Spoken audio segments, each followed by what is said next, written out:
Parents में ये बात नोट किया कि उनको कुछ नहीं पता बच्चों की न्यूट्रिशन के बारे में। खुद तो वो न्यूट्रिशन होते ही हैं और बहुत सारी गलतियां वो करते हैं, लेकिन बच्चों के बारे में जिनको वो क्लेम करते हैं, हम जो कुछ करते हैं जी बच्चों के लिए करते हैं।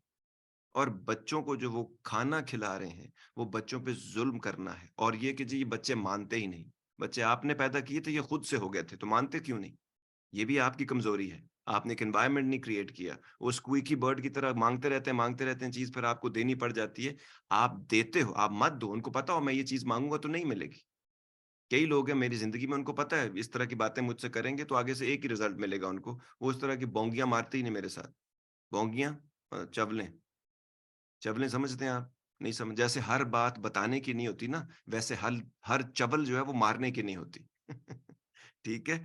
तो मैंने देखा है कि क्योंकि पेरेंट्स जब इल्म ही नहीं है, अब यहाँ पे हम रहते हैं ना, मैं बात उसी तरफ चली जाएगी, लेकिन पहले मैं इस बात को खत्म कर लूँ।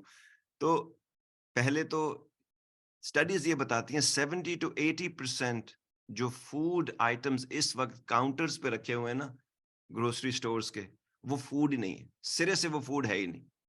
वो या चीनी है या नमक है या इस किस्म का प्रोसेस्ड फूड है जो मुँह को या जायके को या आपके टेस्ट बड्स को अच्छा लगता है सिर्फ़। उसका फूड से कोई ताल्लुक नहीं है, उसको आप फूड की कैटेगरी में नहीं डाल सकते। हम उससे बच्चे बड़े कर रहे हैं अपने।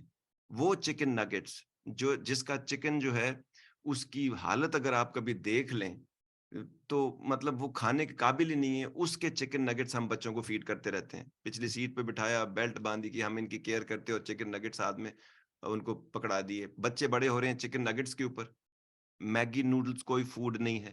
मैगी नूडल्स पे बड़े हो रहे हैं। बर्गर्स चेन से फूड चेन से उठा के जो लोएस्ट पॉसिबल क्वालिटी होती है मीट की और बाकी चीज़ों की, उससे आप एक शुगर का स्टडेड किस्म की एक चीज़ उसके हवाले आप कर देते हैं बच्चों के। एक ही फूड बच्चों को अच्छा लगता है, आप बार-बार खिलाते हैं, ज़ुल्म करते हैं हम। तो ये सारी चीज़ें अगर आप करते हैं तो इसका मतलब है, और इन तमाम चीज़ों को हेल्दी तरीके से भी दिया जा सकता है if you are a bit smart. आप घर में जो मीट है, वो आप लेके आएँ खुद। चिकन अगर लेके आना है तो आपने ऑर्गेनिक पास्चर रेज़्ड जो चिकन है सिर्फ़ वो लेके आना है। थोड़े से पैसे आपके लग जाएँगे, लेकिन बच्चे की ज़िंदगी उसके उसके अंदर बहुत सारी, बचपन से ही बहुत सारी हार्मोनल चेंजेज़ से लेके ज़िंदगी में आप कैंसर तक को कंट्रीब्यूट कर देते हैं यंग एज में, हमें पता ही नहीं होता। कुछ बीमारियाँ, कुछ चीज़ें जेनेटिकली प्रीडिस्पोज़िशन्ड होती हैं, आप उनको हवा देना शुरू कर देते हैं। लेकिन उसके अलावा ले लें आप कोई भी आप उनको ऑर्गेनिक फूड खाएँ वो। अंडे बच्चों को लाज़मी देने होते हैं। दूध, ग्रास फेड दूध आप खाएँगे। पिएँगे, ठीक है? ये इसमें कोई शक नहीं होना चाहिए आपको। आरबीएसटीज़, हर्बिसाइड्स, इंसेक्टिसाइड, पेस्टिसाइड्स और जो जिस किस्म की खुराकें खिलाई जाती हैं जानवरों को, वो ज़ुल्म है उसको अपनी बॉडी में डालना। बॉडी को पता ही नहीं उसके साथ क्या करना है। उसको फीमेल हार्मोन्स में डालती रहती है जो आरबीएसटीज़ में। इसीलिए बहुत सारे आपने देखा होगा ओवर इमोशनल, ओवर सेंसिटिव हमने बच्चे पैदा करने शुरू कर दिए हैं, जो अजीब बात-बात पे रोना शुरू, मर्द बेचारे बात-बात पे रो रहे हैं, उनको पता ही नहीं जो दूध वो पी रहे हैं, जो खाने वो खा रहे हैं, उसकी वजह से उनका फीमेल हार्मोन्स एस्ट्रोजन जो है वो अपने फुल पोटेंशियल पे चल रहा होता है। तो ये सारी वो चीज़ें हैं जो आपको पता होनी चाहिए और आप अपने बच्चों को घर में खाना खुद बना के खिलाएँ। बर्गर आपने खिलाना है तो ग्रास फेड मीट लें, उसकी पैटी बनाएँ और उससे आपने जो भी बर्गर उसके ऊपर जो भी आपने चीज़ डालनी है और बेहतर बन जो है ना वो के अंदर बर्गर को बनाएँ आप। उसके अलावा और बहुत सारी ऐसी चीज़ें हैं जो स्मार्ट माएँ करती हैं और तमाम किस्म की उनको चीज़ें खिलवानी है। एक ही किस्म की हमें याद है, ऊपर से आँसू टिप-टिप गिर रहे होते थे और कंडोली का हलवा मुझे आज तक याद है भाई, नहीं अच्छा लगता था लेकिन वो खाना पड़ता था।